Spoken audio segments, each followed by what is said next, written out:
Welcome to Strangest Species, Season 3, Episode 7. Here, back again. Once again, your host, Mike Davis and Anthony Davis. Here we are. Here we are. Woo woo. Backstreet, back again. Same location as we were last time in our bedroom, in the one room that has the AC on our tummies. Supposed to get colder. It keeps saying that, but it's better, but it's still terrible. It's not 101. No. It's still like 92. Yeah. It's still supposed to be dropping, but it's just not doing that. It's hanging on. And this is the only time I think in my life that I've ever been like, yeah, it can get colder and I'm okay with that. Normally I'm like, hang on, summer, as long as possible. Hang on, summer. But for as long it is as possible. Definitely much more comfortable. So that's much more comfortable. Tomorrow's high is only 84, supposedly. So tomorrow is only 84. Canned a bunch of applesauce today. Not me. It was but awesome. You did. And they Good were work. all apples that we grew in our orchard backyard. That's pretty sweet. I know. It's the coolest thing ever. We made a lot. So I just went to work, but that's very important too. I did lots of important things at work. Well, that weren't even work related. Yeah, but I mean, but not as cool as canning apples. Not as cool as canning apples. So, Applesauce. Yeah, canning applesauce. Yeah. Get it straight. Okay. So we are recording early because we're out of town right now as you listen to this. Yes, we are. And I am me, and I'm always doing lots of things. I taught a course tonight to some dental hygienists on top of all of the other things that we do. And we need to record this today. So this isn't the most fleshed out script in the world. So it might be kind of a short episode. But that's okay. But that's okay because life's busy and you just do what you can do. Yeah. So anyways, anything else going on? I mean, back to school week 2. Back to school week 2. Everyone's doing pretty good. Our son made the varsity football team today, which he was very excited about. Says he's going to play outside linebacker and the slot receiver. Don't know what either of those are, but sounds outside awesome. linebacker will actually be really good for him. He played DN last year and he felt he had a hard time seeing the field, like getting off his blocks. Definitely. At outside linebacker, he'll start off of a block and he can just kind of flow to the ball. So I think that'll be better for him. I know this means nothing to you. Slot receivers are normally, so you have wide receivers. I know what that is. And then you have tight ends who are like linemen who can catch they're on the line of scrimmage. And the slot receiver is usually in between the wide receiver and the lineman. They're kind of the wide receiver is only like halfway out. And they're usually really small and really fast. So that doesn't seem like the right position for Lincoln. Like they're your real quick hitting, short route, speedy guys. And you put your taller, ganglier, long arm guys on the outside. Well, he definitely has gangly arms. Yeah. So who knows? We'll see. We shall see what he knows and what he doesn't know. It'll be great. But he's very excited. Yeah. He is obsessed with playing football. He is very obsessed with it. I'm very nervous about that. Kind of wish he wasn't. It's funny. Because when he was younger, he couldn't stand wearing the pads. And we thought, well, football's not his thing. And they took 2 or 3 years off and came back at it. And loves it. So that's exciting. He'll do great. I'm excited to watch him. Yeah. Okay. Excited to see our daughter perform sometime too. I think that's coming up soon. I have no idea how that works. I would assume so. And I love watching the little boys play soccer. So. Oh yeah. Fun stuff starting. Yeah. They're both in club soccer, so that's really, even at their young age, it's real good soccer at least. It's very organized. They have positions and plays and movement. It's very, very fun to watch. Yeah. So, what do you think we're going to talk about? Gosh, the question of questions. So, we're going to talk about a cryptic being.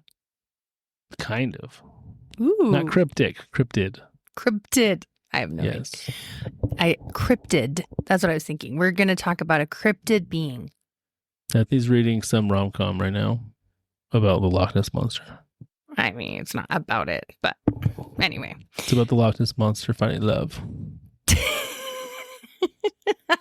That's hilarious, but no. No? It's like a like child Shape of fairy. Water. It's like a child fairy tale. What's that? It's the Guillermo del Toro movie that won Best Picture about a lady who falls in love with a fish man. Have I seen this? No. Okay. No, it looked really terrible, and I was surprised. Shape of what? Water. Water? I was surprised to see that it won Best Picture, and I was like, oh, apparently. But you usually like Guillermo del Toro, whatever. Guillermo del Toro? I like his horror movies. He makes other movies, too, that meh.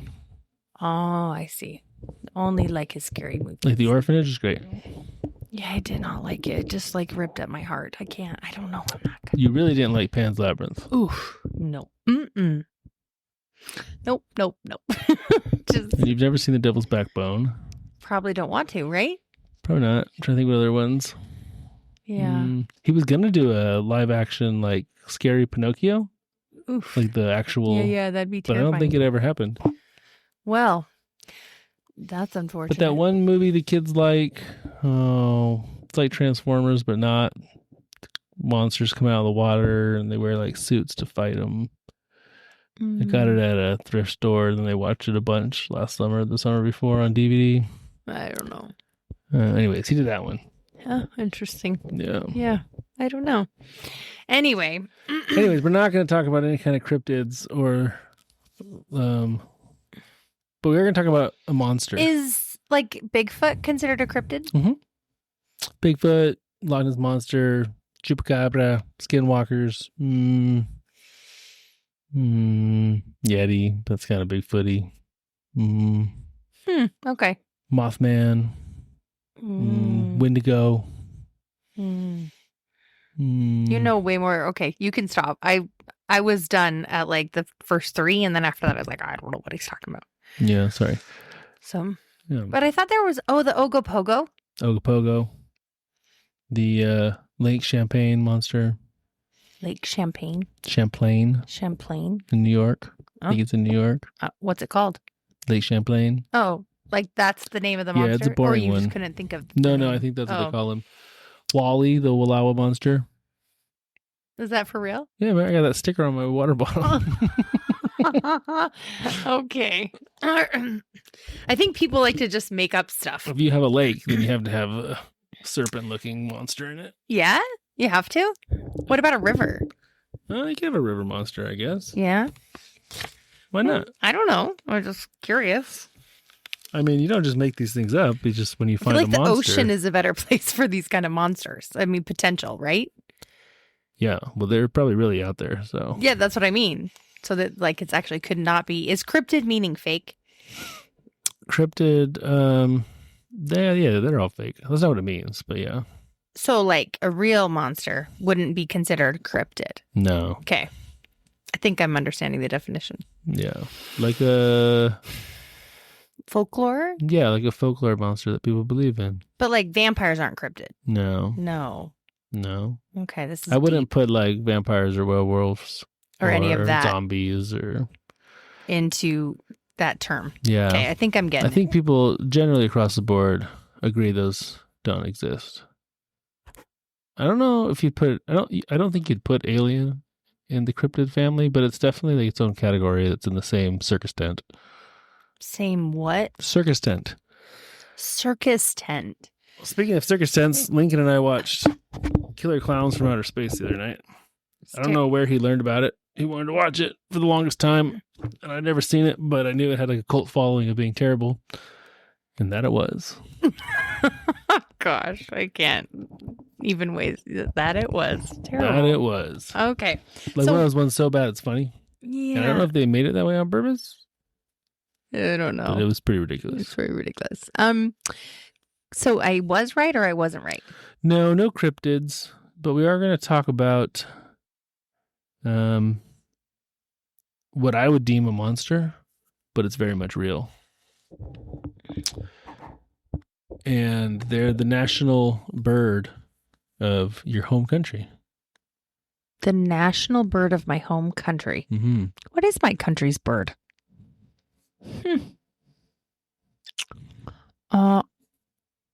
Do I know what my country's bird is? Apparently not. I can kind of think of like provincially, maybe, but like my actual country's bird? Yeah. Huh. I don't know. The mosquito.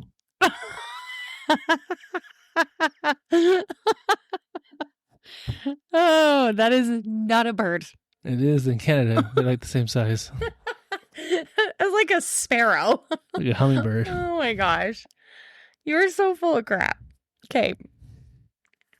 For anyone out there who doesn't actually know, the mosquito is not. But for anyone out there who doesn't know what the Canadian national bird is, nor does my Canadian wife. I'm just saying, I know that it's not the mosquito. I don't even know if we have a national bird. It's funny. Let's look it up. Because I know that the United States does. Of course, it's the eagle. Are you looking it up? Yeah. Oh, okay. It is the Canada jay. There you go. It's like a blue jay? Or the gray jay. Oh, the gray Or jay. the whiskey jack. Those are all the same bird. Are they kind of... It's like a blue blue jay, jay. except it's gray. Yeah. Mm-hmm. Like I think I would have guessed. Winter version of a blue jay. I think I would have guessed. You guys shouldn't be the Toronto Blue Jays. You should be the Toronto Grey Jays. Well, there are a lot of blue jays too in Canada, like a ton. So I feel like that is applicable probably provincially. That is probably... Should be the Canada Goose. No, it shouldn't. Mm-mm.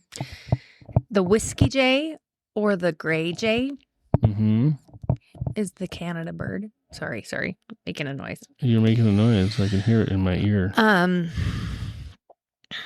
I wonder what Alberta's bird is. Huh. The mosquito? The mosquito. No, that's Saskatchewan. That could be. Yeah. Or maybe like Manitoba. That might be a better option. So anyway, okay. Well, so what we're really talking about mosquitoes right now? Are you being hello? Yes. Sorry, I'm reading about birds. In Canada? Yeah. Okay. If this is the topic of our podcast, is the birds of Canada? No, just mosquitoes. Okay. So mosquitoes, one, are super annoying. Ugh, they're the worst. I hate them with a passion. Yeah, it's funny. I feel like I'm not a person that gets bit by mosquitoes. Nor am I. Very often. Like there are those out there that somehow they just get eaten alive, and I'm like, I didn't even notice like any.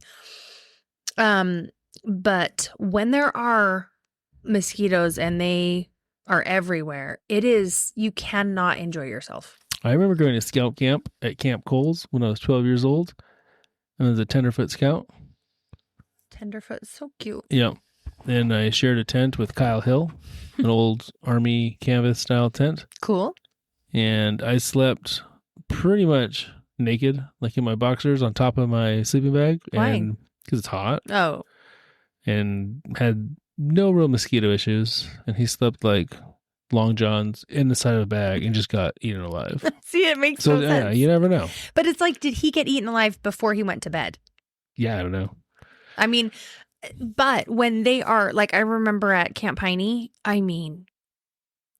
Yeah, I won't go to that place. Yeah. I forgot about that when I was wanting to do camp there. And then when you reminded me, I was like, oh my gosh, it really was. You could not enjoy yourself. No. And it's not worth it. worth The girls this year that went didn't enjoy themselves. When they weren't even there very much. I mean, they were mostly gone. So one of their leaders was telling me about one of the girls who had a mesh chair. And they would just like go right through the mesh. Seriously? Yeah. Whoa. And get like her lower back. If it was like exposed at all. Oh my goodness. So annoying. That is, yeah. And then there was a season where we had a really bad mosquito just for like 2 weeks up at our camper spot this year. And it was, you were so annoyed. I wouldn't go. We were so bugged. But luckily, literally, it didn't last very long. Yeah, it was short, but it was insane. Mm-hmm. Just can't enjoy yourself. So, okay, what are we going to talk about with mosquitoes? Like, I mean, I know like hairy diseases. Yeah, so they such. carry diseases. I didn't realize how drastically mosquitoes have shaped the history of the world. When you say this, I almost want to laugh. Well, you can laugh if you'd like. Because I'm like, I can't quite comprehend what that means. Well, we're going to talk about it. Okay, I'm so intrigued. A couple different circumstances, two of which directly play into the United States becoming the global powerhouse that it is, directly tied to mosquitoes. Okay, this seems like a real far stretch. You can tell me if you think it's a far stretch afterwards. Okay, I'm curious. Okay. All right. So we're going back to 1800. Okay. There was a guy who was French named Napoleon Bonaparte. That sounds Italian. Bonaparte. Napoleon Bonaparte. You guys all know Napoleon. So he had regained control of the Louisiana Territory from Spain through a secret treaty called the Treaty of San Ildefonso. Okay. Now, Louisiana was a much bigger place than the current state of Louisiana. It pretty much ran up the entire Mississippi River. Okay. So Napoleon's plan was to build a French empire in the Americas. Wow. As was Portugal and England and Spain. Right. Everyone wanted to build this. With Louisiana serving as the breadbasket to supply food for his most valuable colony, Saint Domingue, which is modern day Haiti. Because what do they speak in Haiti? French. Yeah. So Saint Domingue was the crown jewel of the French Empire because it produced tons of sugar and coffee. That makes sense. And so the Louisiana part of the United States, well, it wasn't the United States back then, but North America, was going to be the breadbasket that supplied the necessary food and things for essentially Haiti. To produce the sugar and coffee, to produce the money, to have this amazing French Empire. Okay. So that was Napoleon's plan. Way to go, Napoleon. In 1791, the enslaved people of Saint Domingue launched a massive uprising inspired by the French Revolution's ideals of liberty. Okay. So you have this big slave revolution. Right. So what followed was a decade of brutal fighting. This is in Haiti. In Haiti? Yeah. Okay. So Napoleon, very determined not to lose his cash cow. Oh, right. In the Caribbean. Cash cow in the Caribbean. Sent his brother-in-law, General Charles Leclerc. Ooh. You've heard that name before? Leclerc Road? Yeah, well, yeah. You've heard the road before. Mm-hmm. Because we drive on it all the time. Yeah. So that was his brother-in-law. He sends him over 30,000 French troops. Whoa. To quash this uprising. Wow. That's a lot. It is. In 1802, to crush the rebellion and reestablish slavery. Nice. In the name of coffee and sugar. You're so intense. But the slaves of Saint Domingue had a secret weapon. Ooh. They had a tropical climate that was a breeding ground for mosquito-borne diseases, namely yellow fever and malaria. Yellow fever. I feel like I don't Not hear... blue fever. I haven't heard about that one much. I don't really know what that entails. Like I know about malaria. But anyway, do you? No. No? Okay. I remember learning all about it back in the day, but I've long ago kicked it out of my brain. I was just thinking, what is etymology? What happens with yellow fever? But it's fine. It doesn't matter. It was just more of a curiosity question if you happen to know off the top of your head. Yeah. I mean, obviously it must be bad enough that it probably kills you. Yeah. But anyway. So fevers, chills, headache, backache, muscle aches, often confused with the flu, but about 15% of people develop severe symptoms like jaundice, bleeding, shock, organ failure. Oof. Which, can lead to death. I wonder if the reason why they call it yellow fever is because of the jaundice part. Probably. Yeah. That's good thought. Good Yeah. call, Ethne. That's my guess. So much of the enslaved and free black population living in current day Haiti had lived there for generations and had some form of immunity to these diseases. And so when the newly arrived French troops came, It probably wiped them out. it wiped them out. It's kind of the reversal of like the Spaniards coming and wiping out all the natives with disease. Right. This time it was like the invaders got wiped out by the native diseases. Yeah, interesting. So within 1 year, tens of thousands of French soldiers had died. Wow. From malaria, namely, but and yellow fever. It completely devastated Napoleon's army, including his brother-in-law, General Leclerc. He died. That's of sad. Yellow fever. Mm. So with his troops decimated and unable to subdue the Haitian rebels, Napoleon essentially just decided to abandon his hopes of the Caribbean Empire. Like, it's not working. Yes. Yeah. So in 1804, Saint Domingue declared independence as Haiti, and it became the first free black republic. Wow. Yeah. But without Haiti, Louisiana really had Napoleon didn't have any purpose of having this giant chunk of land without his cash cow of Haiti. Right. That makes sense. And so what do you do when you don't want it? You give it up. You clearance it, man. Clearance it. Clearance rack. Ooh, clearance rack land. Clearance rack land. And so he looked for a buyer, and he found one in, the United States. Yeah, I do. So the reason being, France and Britain were escalating towards war again. He needed money. And so Thomas Jefferson said, hey, you know what? I would love to have the Mississippi River. I would love to have New Orleans, a huge bustling port. So I will give you $15 million.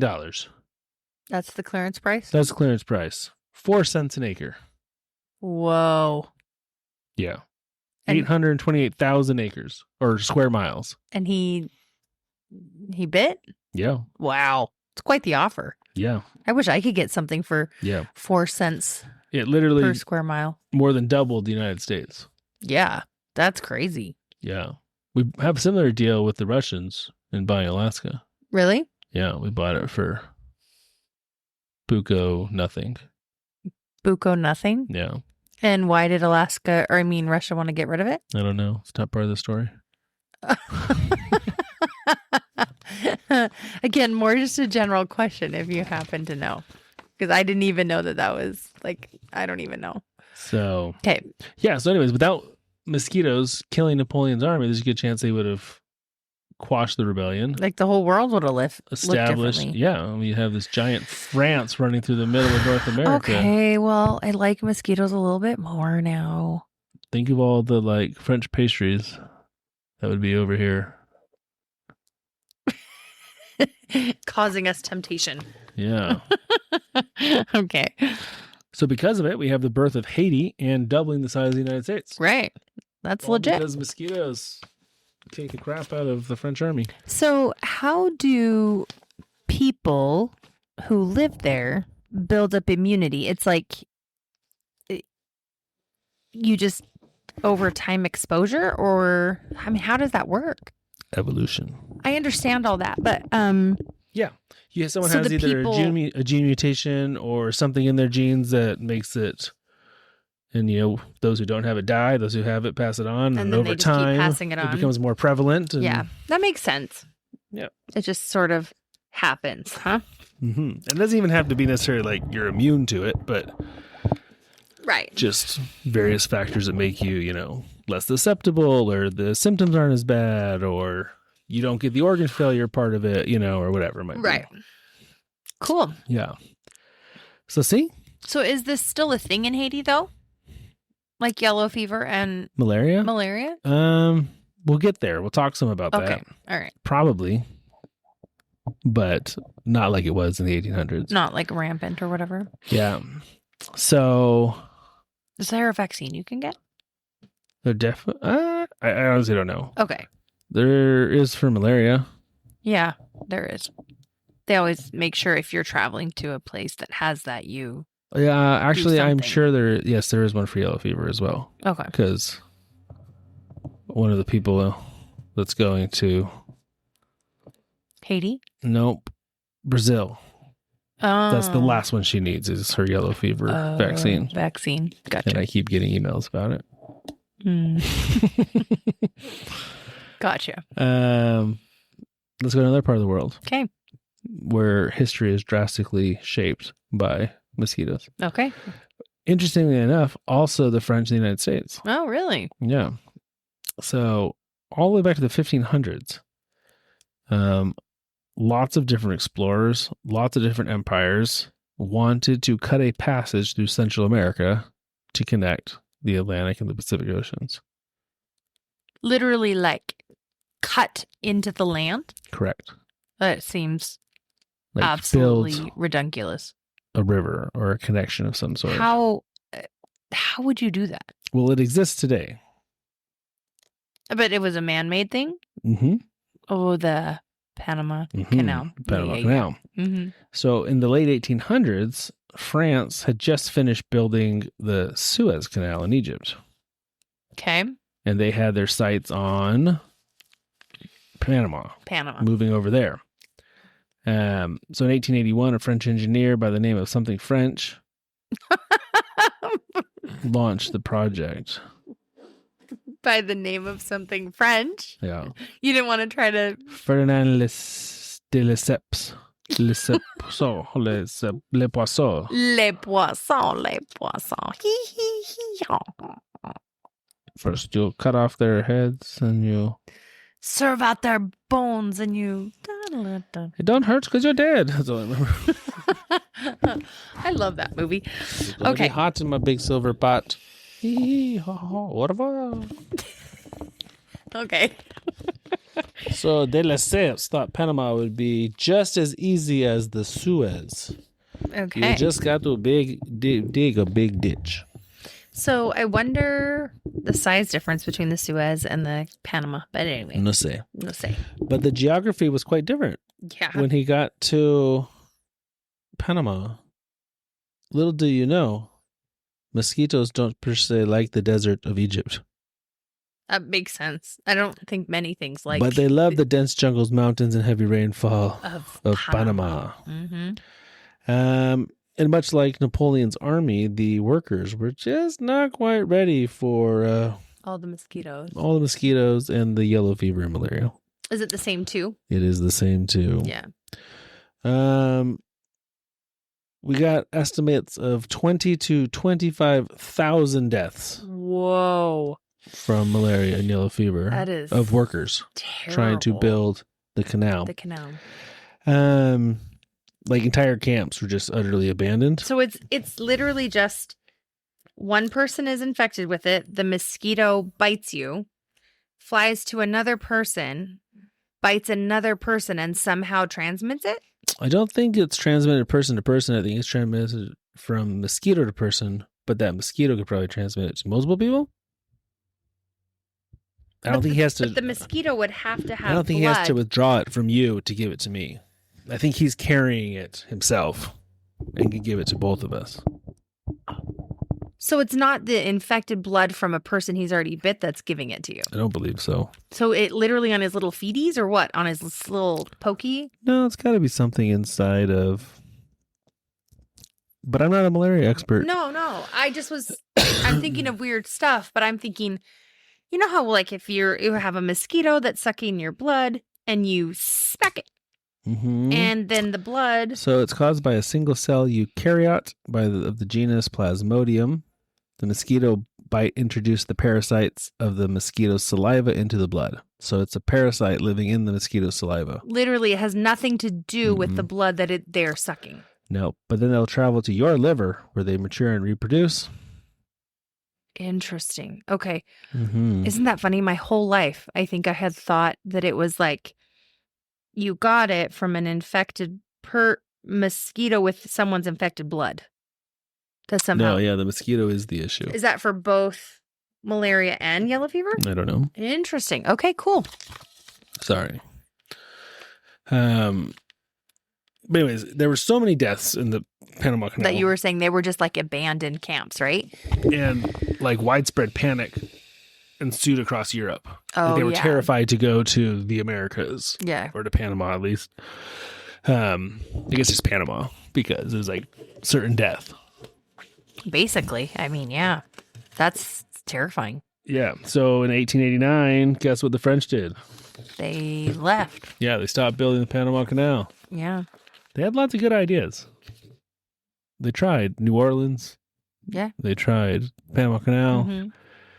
They just couldn't beat the mosquitoes. Yeah. So then who ended up finishing the Panama Canal? So in the early 1900s, the U.S. kind of was like, hey, that was a good idea. So President Roosevelt thought that it would be pretty vital for the Americans to have control of the Panama Canal. Mhm. When they have a canal and be in control of it, just for naval and economic power reasons. So they negotiated with Colombia. That was anyways. They negotiated with Colombia, Panama, which was a U.S.-backed revolution in 1903, an independent Panama. Long story short, they secured the rights to build the canal.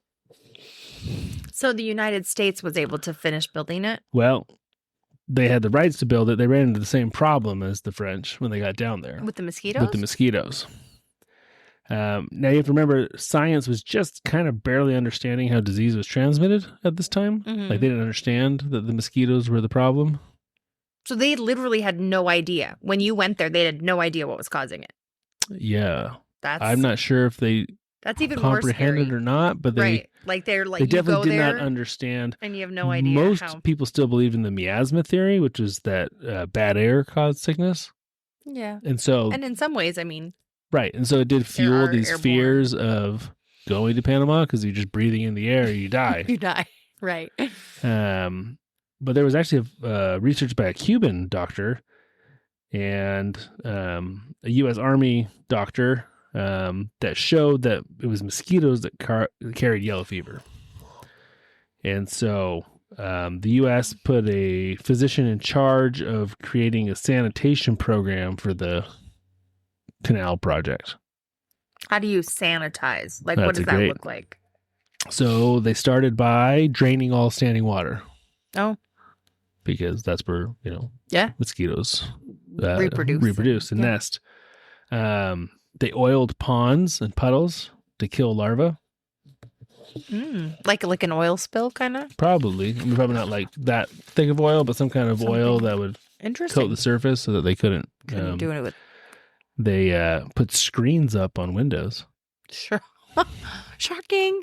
But down in today, you go down to like Honduras and there's no screens. Oh no, They're there's just- no screens. Yeah, so that was kind of a revolutionary thing.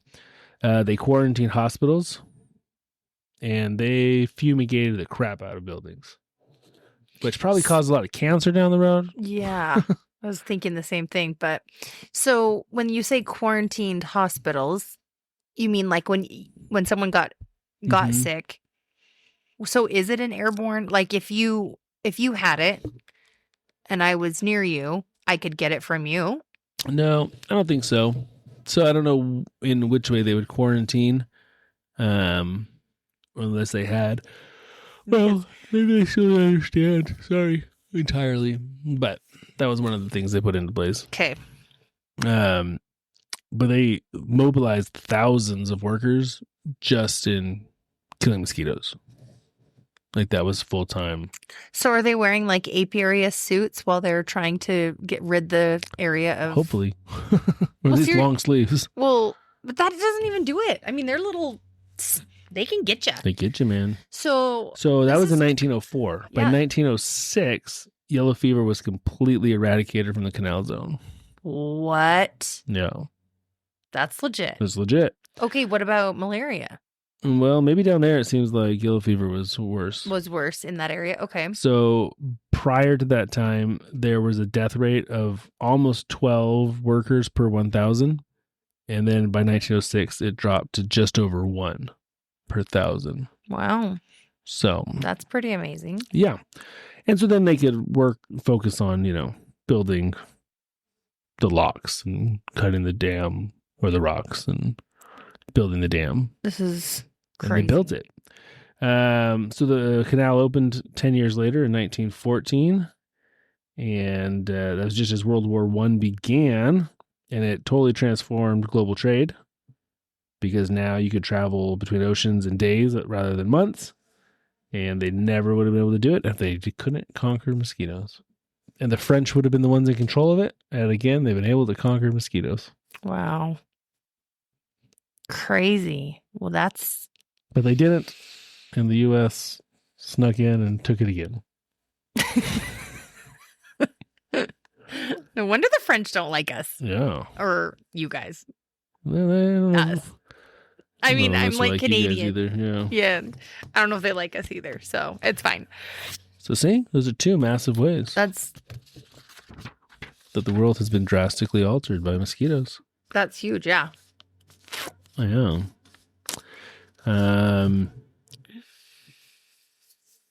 So let's move into another area that isn't quite as... It's a little bit different here. We're going to talk about mosquitoes during World War II. Okay. They played a huge role in World War II. Interesting. Never hear about that in any of the movies. Never. Yeah, so malaria was one of the war's biggest medical problems. Where, like, what location? Like, where at? Mostly in the Pacific Theater. Theater? But that's the word they use. Why? I don't know. The Pacific Theater. It sounds fancy. It's like we're in war here, but we're going to be calling the area that we're warring in the Pacific Theater. Okay. In warfare, a theater is an area in which important military events occur or are in progress. Right. A theater can include entirely of airspace, land, and sea. So in World War II, there was the Pacific Theater and the European Theater. And maybe even the African Theater. You're just so knowledgeable, Michael. Thank you. But I feel like this is common knowledge. But you know why you probably don't know this? Because you're a girl, and girls don't watch World War II movies. Hey, that's not true. I feel like I suffered with you through the Band of Brothers. You've never seen Band of Brothers. I feel like I tried. I feel like I tried.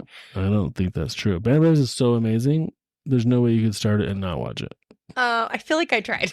No, I don't think so. Like twice. I don't think so. Pretty sure. The score is also phenomenal. Okay. Well, we can argue about that later. Anyway. So anyways, over in Asia. The theater. Asian theater. And also all around the Mediterranean. Theater. Don't forget the theater part. Yeah. Well, I mean, I'm not the one that's going to come off sounding uneducated here, so... That's why I want to sound educated. That's why I said perfect. Don't forget the theater part. Perfect. Yeah, Good. I'm educated. Don't worry. I can tell. But yeah, it was one of the largest medical problems infecting millions of soldiers and civilians. Yeah. Armies quickly realized that mosquitoes could cripple entire divisions much faster than bullets could. It's kind of crazy. Yeah. And so, for example, in 1942 at Guadalcanal, the U.S. Marines suffered more casualties from malaria than from Japanese fire. Wow, that's actually so sad. Yeah. Like, just so sad for anyone, you know? In some units, up to 65% of their soldiers were incapacitated due to malaria. Oh, man. Oh, all the things. All the things. Mm-hmm. So the U.S. and British militaries both mobilized these huge anti-malaria campaigns. And so they invented this new chemical to kill mosquitoes called DDT. Oh, I've heard of this. Yeah. And they sprayed it on everything. And then they realized, oh, crap. Yeah, later. But they didn't care about that then. They spent a lot of time draining swamps and clearing brush near their camps. Mm-hmm. Which you think about, if you're in war, like, it's the last thing you want to be doing is having to constantly deal with that on top of, you're not getting blown up. Yeah, the Japanese also had major problems because they didn't have many drugs to counteract it. And so they were pretty devastated by malaria as well. I mean, did we have many drugs to So we counteract would it? distribute quinine and atabrine that were really bitter drugs that reduced the infections. Soldiers would often complain that it tastes really bad and it turned their skin yellow, but they were forced to do it. So, I mean, if it keeps you alive, I feel like you would suffer the turning yellow and taste badness, right? Yeah. But there was one time when the Germans actually used mosquitoes as a weapon against the Allied forces. Like, I mean, I don't know how you do that. You like catch them all and release them, or So what? this is in the winter of 43 into the spring of 44. The Allies had invaded Italy, and the retreating German forces were retreating out. And so what they did is they deliberately destroyed all of these pumps and drainage systems in the marshes near Rome, which completely flooded the region. And this caused a literal epidemic number of mosquitoes to be born. Wow. And it caused a huge malaria problem for the Allied troops, but also for all the citizens of Rome. Yeah, it's terrible. Yeah, but it really, really, really slowed them down. Like, it was a massive problem. So obviously the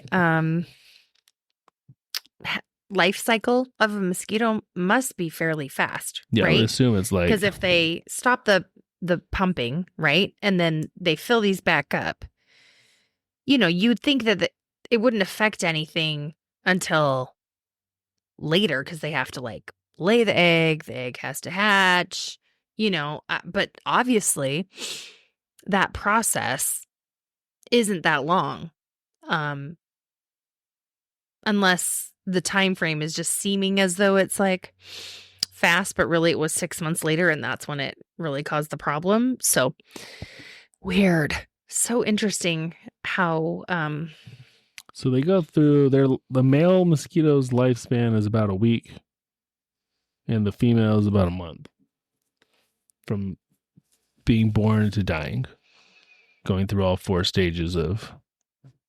So that means the hatching time and everything would be really fast too? 2 days. Yeah. So yeah, I guess I can see that would happen. Yeah. Yeah, pretty quickly. Interesting though, you're retreating, you want to slow down the people coming after you. Mm-hmm. I mean, it's pretty smart to think, well, let's blow all this stuff up and flood the area. Yeah. And they must, I can't imagine living in the past. There's mosquitoes everywhere all the time. Every time I see a beautiful field in the summer, I'm like, oh, that would be such fun land to own just to be able to hang out. And I'm like, nope, there'd just be mosquitoes and wasps all over the place all the time. So, obviously everyone was educated enough about the ramifications of mosquitoes, right? By World War II, because obviously the Germans knew to flood the places and ruin all their equipment that was draining it.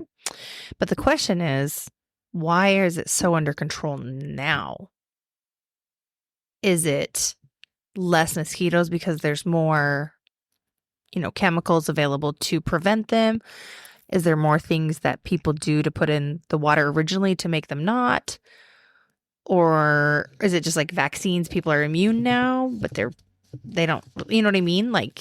Why isn't it such a terrible, terrible, rampant thing for a lot of countries? I mean, I think there still are some that obviously suffer greatly from malaria and stuff. But anyway, it's just interesting to me to think about what has happened to greatly decrease. Well, World War II, because of the issues they had with mosquitoes, massive amounts of research and development went into combating mosquitoes. Just like a lot of things that came out of World War II that, turned into everyday normal household items. Mm-hmm. We're going to talk about that in a second. There's Okay. a lot of research that came out about mosquitoes because they were trying to figure out how to deal with such a prominent problem. problem. Yeah, huge problem. The U.S. military reported over 500,000 cases of malaria among American soldiers alone during the war. Whoa, 500. That's so many. That's a lot of troops you don't even get to put into battle. Yeah, that's so sad. Yeah, it was clearly stated that mosquitoes had been just as destructive as enemy bullets in the tropical zones of World War II. Yeah. And it was really interesting. I have it somewhere, I thought. I'm sure you do. Excuse me. Bless you. Maybe I didn't write it down. I was reading all about all the crazy things that soldiers would do to try to fight the mosquitoes. Oh. And I just think, like, how miserable already would it be to be in war. To then be fighting mosquitoes. So I have a quote from a soldier. It says, "The mosquitoes here are like dive bombers. We smear that awful smelling oil on our arms and necks, but they still find their way to your ears and ankles. I'd almost rather take a Jap bullet than another week of these cursed things." Oh, man. And they would smear any kind of oil, any kind of all over possible themselves. repellent. And some of the guys said like every half an hour. They just and they stunk so bad. So bad. Oh. Just because they're so annoying. Like, yeah. Makes sense. I mean, can you imagine being out in a jungle? Like, no. Ugh. Well, I just know how it is even when we're camping and you're at a really bad place. I mean, it doesn't seem to matter at all how much, off you put on or whatever it is. Yeah. Natural essential oil that repels them. What I love about Spokane, like, we don't have mosquitoes. We really don't have them. Like, I'm so impressed. Sometimes though, I feel like randomly in season change or something, I feel like there are some. Might get a day or two. But generally speaking, yeah, at least where we're at. Right. Maybe there are places. We were closer by one of the lakes, maybe. Yeah. Like maybe where we're at, we're not exposed to, but we have the river, which would create stagnant. Well, I don't know. Mm-hmm. I don't know. So it was like we were talking about. DDT came out of World War II. And that got sprayed everywhere, all over the place. Though it later found out to be it was very environmentally unfriendly. That got sprayed everywhere. Malaria. What was its biggest, side effect? I guess is the word I'm looking for. I don't know. And I'm thinking DDT must stand for something. But you know how a lot of the repellents there's one called DEET.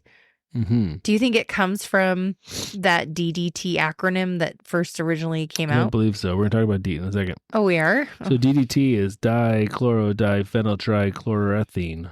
Chloroethane. That makes a difference. Quite the chemical name there. Yes. So interesting. So the WHO's anti-malaria campaign in the 50s and 60s relied heavily on DDT. So that's another thing that we need to talk about here. Is after the war, the World Health Organization kicked this giant effort into controlling malaria. Which was something that was very not talked about or thought about prior to the war. Of course, yeah. But the mosquitoes were so terrible on the soldiers that it became very high priority after the war to take care of it. Address it. And so, yeah, by October of 45, DDT was available for sale throughout the United States to the public. Interesting. Let's see. Environmental impact. I feel like I know. It's an organic pollutant, readily absorbed in soils and sediments. Can affect organisms. Blah, blah, blah, blah, blah, blah. I'm sure it causes cancer. I mean, Right. Like everything else. That's what I was thinking. I feel like I've heard of DDT, but in a bad way, of course. But I can't think of the specifics of it. So anyway, so DEET did not come from that DDT name. So DDT, no, but DEET was invented in 1946 as a direct result of the war efforts. Okay. I mean, the research and development from the war, trying to come up with something DEET, and DEET is still obviously the most common mosquito. I mean, if you buy Off or if you buy, I don't know where their brands are. Right. It's going to have DEET. DEET. And DEET is the actual, not the brand name, but the actual chemical name. Correct. Gotcha.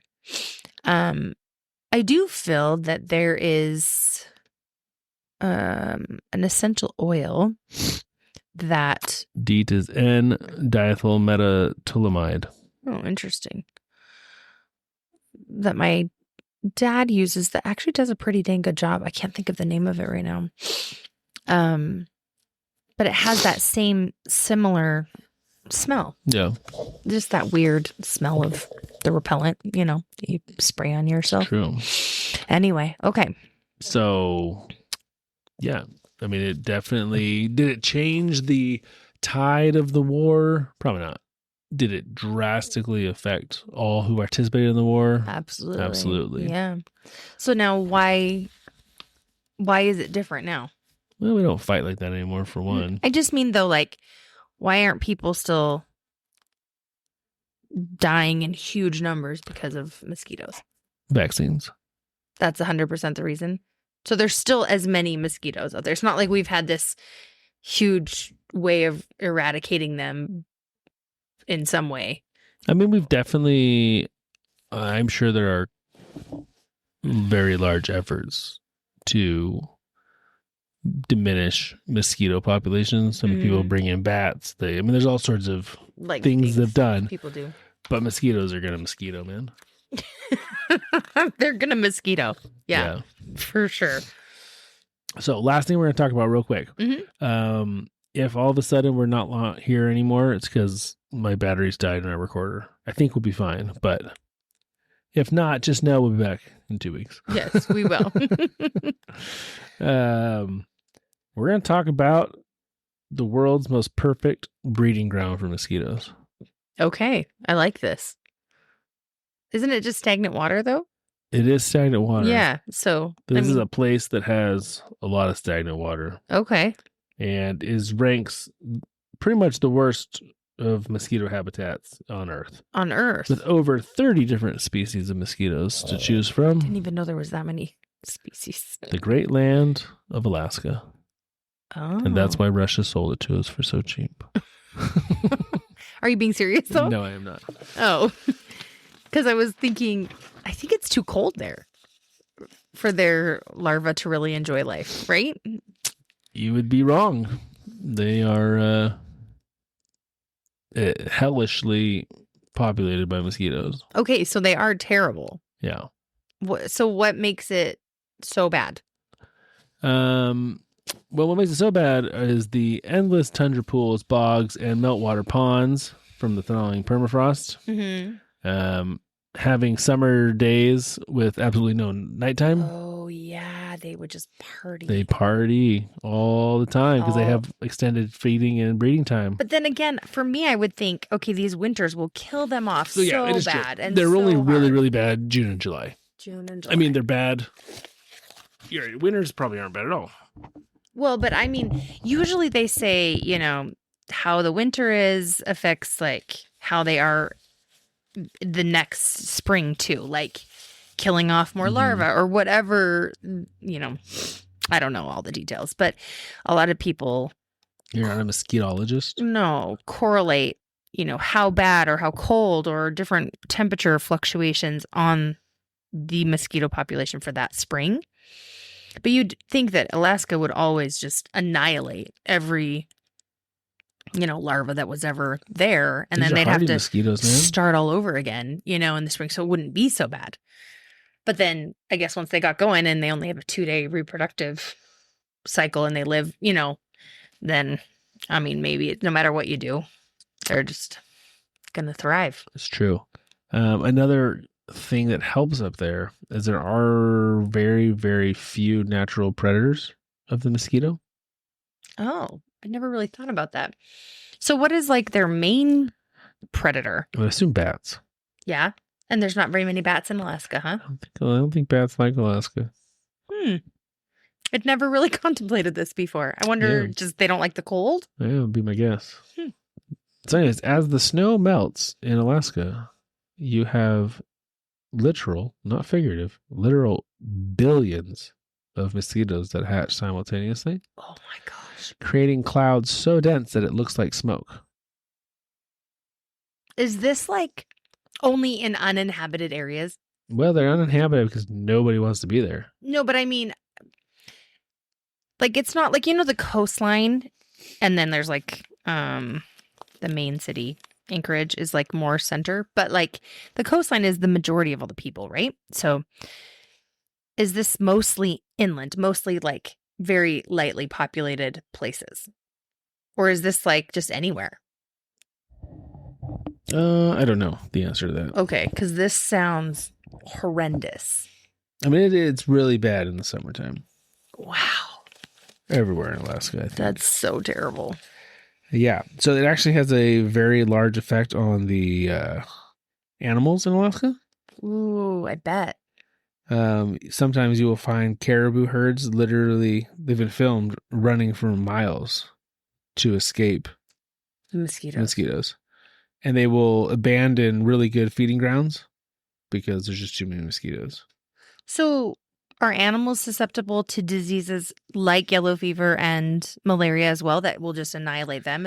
I don't know if those two specifically only affect humans, in that way, I'm not or if they saying the have different exact same- ones. Yeah, that's what I was or wondering. Or if it's just they're so annoying.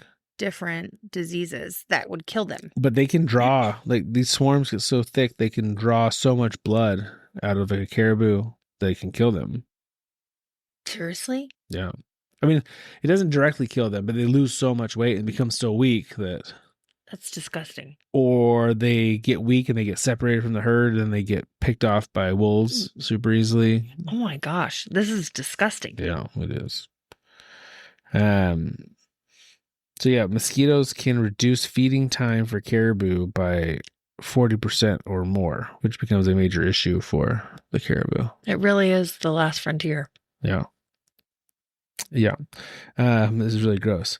In the Arctic National Wildlife Refuge, the mosquito density has been estimated to be up to 9,000 per cubic yard in the air. Air? Did I say aired? Air. No, you said air. So if you took essentially 3 feet by 3 feet by 3 feet, you'd have how many? 9,000. Oh my goodness. This is disgusting. Yeah, so gross. I hate mosquitoes. I can't even. I would want to see this, but like from above, like in my own protected, villa or something that I could see all of this happening, but I can't even imagine what this looks like. Yeah. So they get to so you said it's so bad they hatch all at the same time. It's so bad but that can't be for very long. This is usually June, July is the really, really, really bad time. Oh golly. I mean it and is this every year or is this just like the worst of the worst? No, this is all the time. Is all the time? How do people live there? Like it actually affects tourism in those months. Like people still come, but they're just like shocked by how many mosquitoes there are. Yeah. But it's interesting because it does.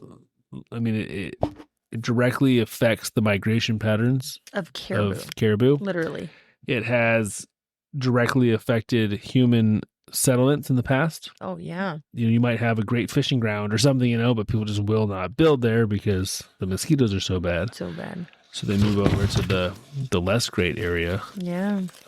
So I don't go to Alaska except for on cruise ships. And only in September when all the mosquitoes are mostly dead. And all the swag is on clearance because you're the last ship to come through for the year. Yes, we planned this all strategically because we knew. Yeah, I got some amazing hoodies for $10. Okay. Yeah, again, we planned all of this and we knew all of this before we left. I'm really excited for it to be hoodie season soon. Soon. I'm actually freezing right now, so. Oh, I feel good. I'm cold right now. Yeah. So. But you just got a shower. Yeah. Your hair's My hair's damp and the AC unit, I'm not used to being this cold. So. I was mowing and running around, so I'm very okay. Yeah, that's okay. You're allowed to be okay. Thanks. Well, let's just say that I'm glad that I live here where the mosquitoes aren't so bad. That's Amen. all. Amen. That's Amen, all. man. No other comments there. Yeah, mosquitoes are... Ugh. I can't stand mosquitoes. I can't even imagine seeing that in Alaska. I want to look it up. Like watching a video of it? Yeah. Should we watch a video when we're not on air? Yeah, Because no probably. one else can see it. And we should probably go before the battery dies, maybe? Maybe. Okay. Well, we want to thank you for our faithful listeners and friends. That's so gross. And we will be back again with some That's other not real. great adventure. And Look at that. That's not real. that has to be not real. That's got to be real. Okay, Michael. It's like a tornado of mosquitoes. Can you help me wind down here? And then we can talk about these things are huge too. Oh my goodness. Okay. So I'm going to push gross. the button. I think we're going to sign off. That's gross. The way they angle it, I think they make it look worse than what it is. Okay. No, look at these Thank people. you, fellow listeners. Oh, that is terrible. That's so bad. So bad. We will be back again in 2 weeks. Ooh. All right, everybody. Stay away from the mosquitoes. Bye. Bye.